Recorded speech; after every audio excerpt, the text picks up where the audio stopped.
الحمد لله رب العالمين والصلاة والسلام على سيد المرسلين وعلى آله وأصحابه أجمعين وبارك وسلم تسليما كثيرا أما بعد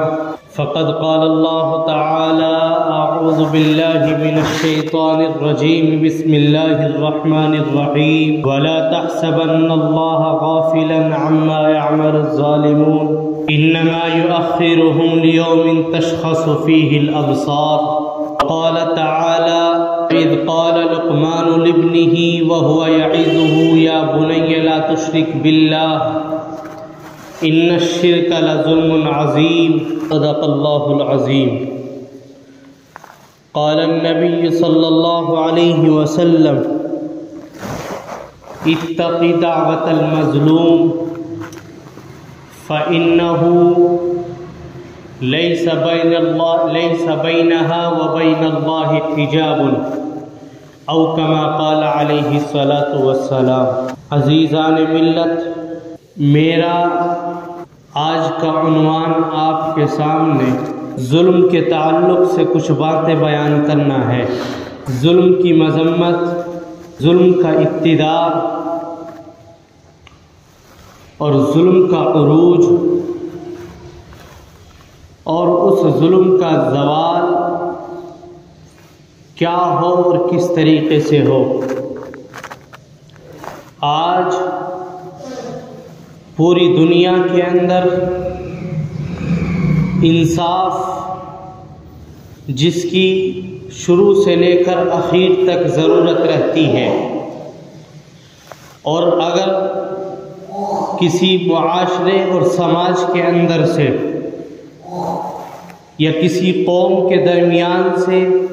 یا کسی ملک سے اس انصاف کو ختم کر دیا جائے تو اس انصاف کے مقابلے میں دوسری چیز جو لوٹ کر کے آتی ہے وہ ظلم ہے۔ آج حالات یہ ہیں کہ چاروں طرف انصاف کا سر عام جنازہ نکل رہا ہے۔ ہر کوئی انصاف انصاف کہہ کر کے پکارتا ہے، لیکن اس انصاف کو جب تلاش کیا جاتا ہے عدالتوں کے اندر تو وہاں نہیں ملتا۔ اسی انصاف کو جب تلاش کیا جاتا ہے گھرانوں کے اندر تو وہاں نہیں ملتا۔ اسی انصاف کو جب تلاش کیا جاتا ہے خاندانوں کے اندر تو وہاں نہیں ملتا، اور اسی انصاف کو جب آپ تلاش کرنے نکلے ایک قوم کے درمیان، ایک معاشرے کے درمیان اور ایک سماج کے درمیان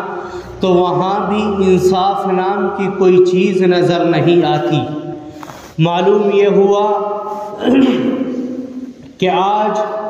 جو حالات ہیں اور چاروں طرف جو ظلم و بربریت ایک طریقے سے پھیلی ہوئی ہے، انسانوں کی جانوں کو چند لمحوں کے اندر اچک لیا جاتا ہے۔ کہیں کسی ملک کے اندر یا کہیں کسی قبیلے کے اندر سینکڑوں شہادتیں ہو جاتی ہیں، لیکن کہیں پر بھی انصاف کا نام نظر نہیں آتا اور انصاف کا ترازو کہیں پر بھی دکھائی نہیں دیتا۔ معلوم یہ ہوا کہ آج ہمارے اس سماج کے اندر اور ہمارے اس معاشرے کے اندر ظلم پورے طریقے سے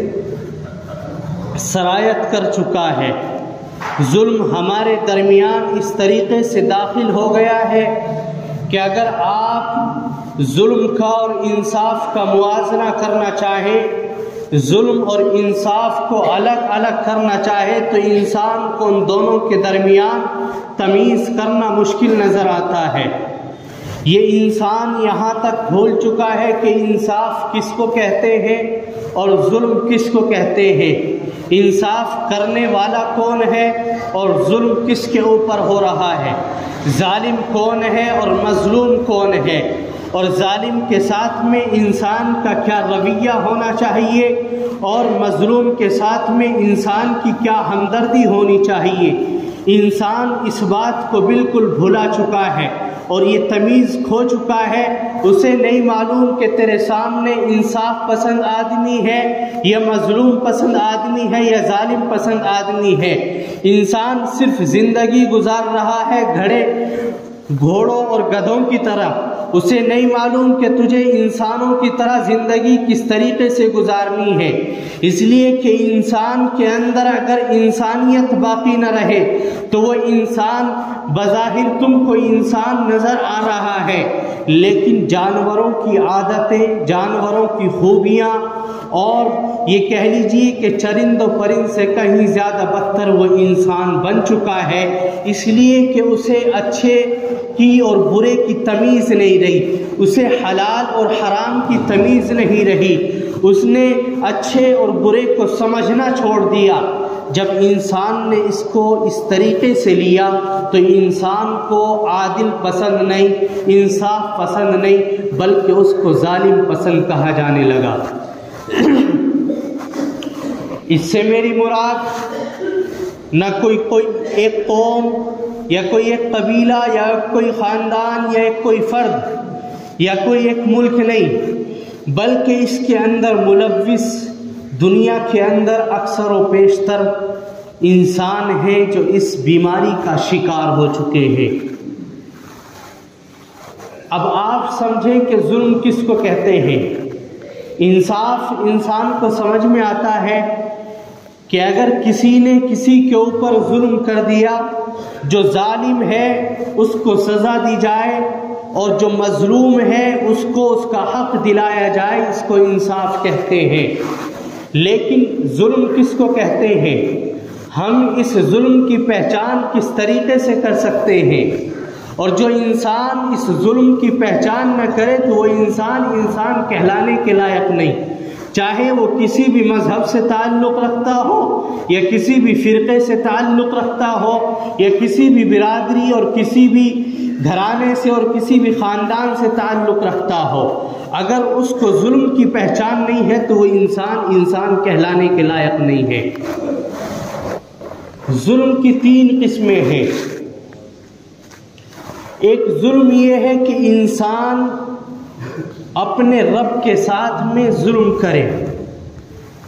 اس ذات نے جس نے انسان کو پیدا کیا، وہ انسان اپنے اس مالک حقیقی کے ساتھ میں ظلم کرے۔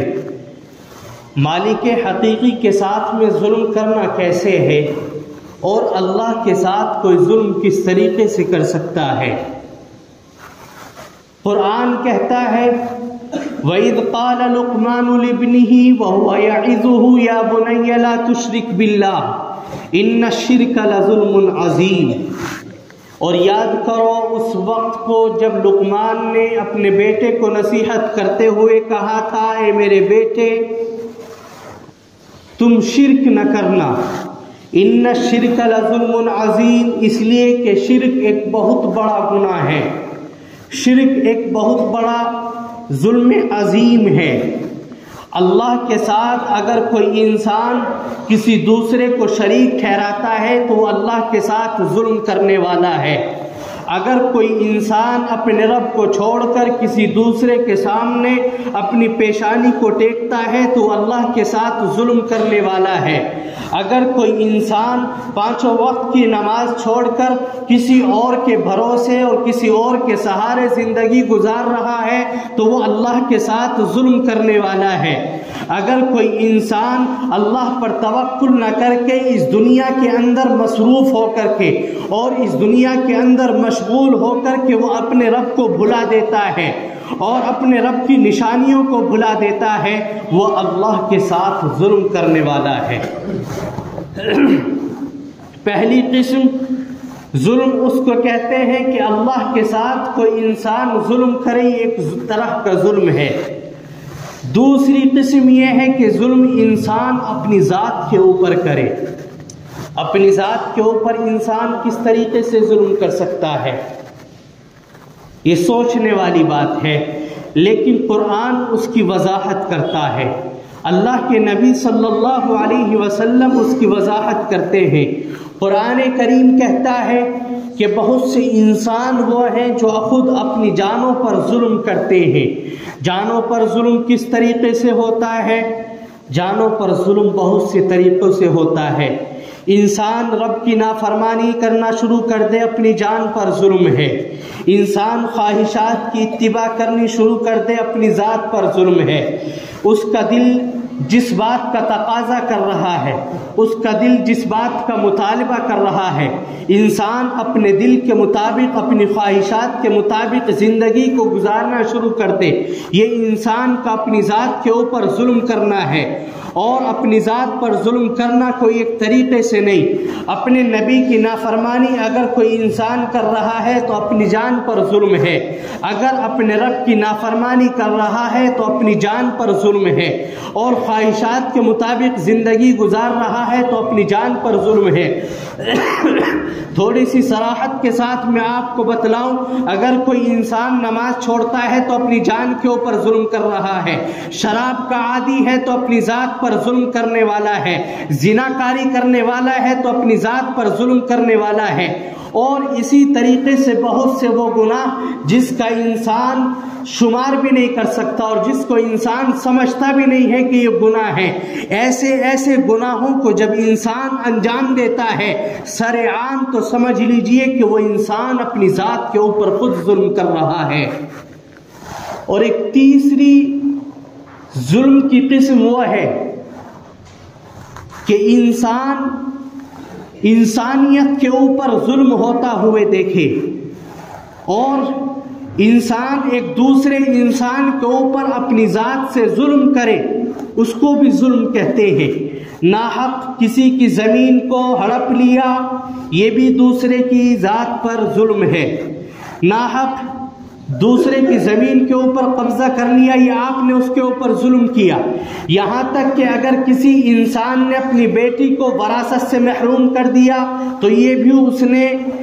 اللہ کے بندوں پر اور اللہ کی مخلوق پر اس نے ظلم کیا۔ تیسری ظلم کی قسم یہ ہے کہ انسان اللہ کے بندوں پر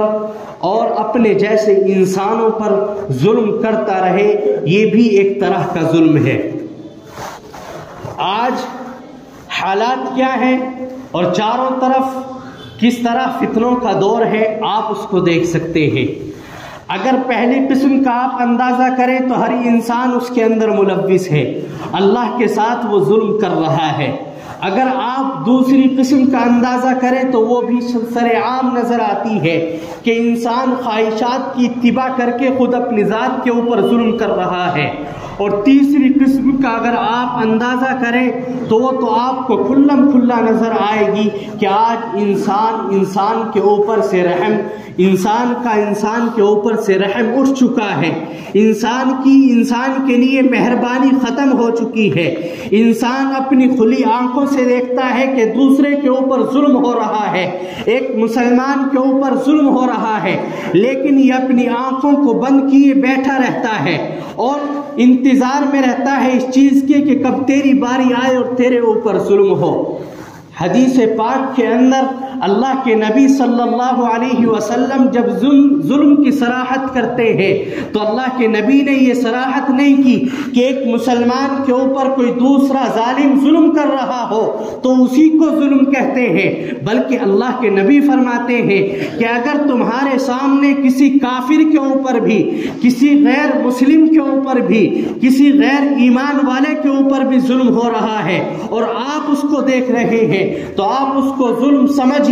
اور اس مظلوم کا ساتھ دیجئے، اس ظالم کا بہشکار کیجئے اور اس ظالم کے خلاف آپ آواز اٹھائیے، اس ظالم کے خلاف آپ جو کر سکتے ہیں آپ وہ کریں۔ اس لیے کہ اگر آپ یہ سمجھیں کہ جب اللہ دیکھ رہا ہے انسانوں کے اوپر ظلم ہو رہا ہے، کہیں پر ہزاروں جانوں کو شہادت کے نشانے پر لے لیا جاتا ہے اور کہیں پر مسلمانوں کی زندگیوں کو ختم کر دیا جاتا ہے یا کہیں پر کسی غیر مذہب والوں کی زندگی کو اچک لیا جاتا ہے، یہ بھی ایک طرح کا ظلم ہے اور آپ یہ سمجھیں کہ اللہ نہیں دیکھ رہا ہے۔ قرآن کہتا ہے وَلَا تَحْسَبَنَّ اللَّهَ غَافِلًا عَمَّا يَعْمَلُ الظَّالِمُونَ، کہ آپ ہرگز یہ خیال نہ کریں کہ جو لوگ اس دنیا کے اندر انسانوں کے اوپر ظلم کر رہے ہیں اور وہ انسان مسلمان ظلم کے عادی ہیں، ظالم ہیں، کہ اللہ ان سے باخبر نہیں ہے۔ انما یؤخرهم لیوم تشخص فیہ الابصار، کہ آپ یاد رکھیے کہ اللہ ان کو مہلت دے رہا ہے۔ کس دن تک کے لیے اللہ ان کو مہلت دے رہا ہے؟ لیوم تشخص فیہ الابصار، کہ جس دن آنکھیں پھٹی کی پھٹی رہ جائیں گی، اس دن ظالم کوئی ظلم نہیں کر سکے گا اور اللہ مظلوموں کو ضرور انصاف دلائے گا۔ اور یاد رکھو، اگر چاروں طرف کہیں بھی ظلم ہو رہا ہو اور مسلمان اس کے خلاف آواز نہ اٹھائے، اسلام کا ماننے والا اسلامی تعلیمات کے مطابق، شریعت کی تعلیمات کے مطابق، قرآن و حدیث کی تعلیمات کے مطابق اگر وہ اس ظلم کے خلاف اپنے آپ کو نہ ابھارے تو وہ انسان بھی اس کے ساتھ، اپنے بھائی کے ساتھ، ان دوسرے انسان کے ساتھ جس پر ظلم ہوا ہے وہ خود اس کے اوپر ظلم کرنے والا ہے۔ آج کہیں پر اگر ظلم ہو رہا ہے اور ہزاروں لوگ شہادت حاصل کر رہے ہیں تو دوسرے مسلمان کیا ان کے لیے دعائیں نہیں کر سکتے؟ کیا ان کے لیے اپنے ہاتھوں کو نہیں اٹھا سکتے؟ طریقہ یہ ہے کہ اگر آپ اپنی جان کو پیش کر سکتے ہیں تو جان کو پیش کریں، اگر آپ اپنے مال سے تعاون کر سکتے ہیں تو مال سے تعاون کریں، اور اگر ایمان اس درجے کا نہیں ہے یا حالات اس طریقے کے نہیں ہیں، کم از کم آپ اپنے رب کے سامنے ہاتھ اٹھا کر کے ان مظلوم مسلمانوں کے لیے یا ان مظلوم لوگوں کے لیے آپ دعائیں ضرور کر سکتے ہیں۔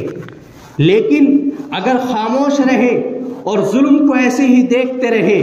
تو یاد رکھیے کہ جلد ایک دن وہ آنے والا ہے کہ ہماری بھی باری جلد آئے گی اور ہم اس دن کا انتظار کرتے رہیں گے، اور پھر سوائے کفے افسوس ملنے کے کچھ حاصل ہونے والا نہیں ہے۔ انسان اس وقت میں افسوس کی ہتھیلی کو ملتا رہے کہ کاش ہم اس وقت میں ایسا کر لیتے، کاش ایسا کر لیتے، اس وقت میں کفے افسوس ملنے سے کچھ حاصل ہونے والا نہیں ہے۔ کیا آپ نے نہیں سنا کہ بغداد کے اندر جب دارالحکومت مسلمانوں کی ہوتی ہے، مسلمان ذرا ذرا سے مسائل کے اندر جھگڑتے ہیں، اور یہاں تک کہ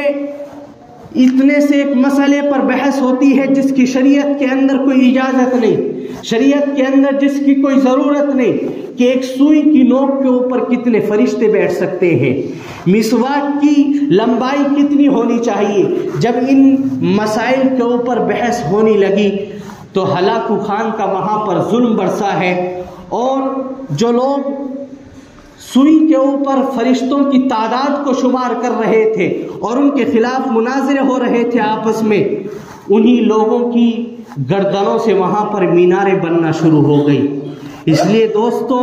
ان مسائل کے اندر اتنی باریکی کے اندر جانے کی ضرورت نہیں، ایک دوسرے کی ٹانگوں کو کھینچنے کی ضرورت نہیں، شریعت کے اندر الجھنے کی ضرورت نہیں، مسائل کی کھوج کرنا آپ کا کام نہیں ہے، آپ کا کام ہے عمل کرنا۔ جو مسئلہ آپ کے سامنے پیش آئے آپ اس کو معلوم کریں، اس کے اوپر عمل کریں۔ ان مسائل کی کھوج اگر آپ کو کرنی ہے تو آپ السرین و تعلیم حاصل کریں، اور ایک میدان جو علم کا ہے آپ اس علم کے میدان کے اندر آئیں اور خوب حاصل کریں۔ لیکن ان مسائل سے اپنی معاشرتی زندگی کو، اپنی خاندانی زندگی کو اور اپنے سماج کو نہ الجھائیں کہ لوگ آپس میں ان مسائل کے اندر الجھ کر کے رہ جائیں اور دوسری طرف سے ہماری جانوں کے اوپر ظلم ہونے کے لیے تیار ہوں۔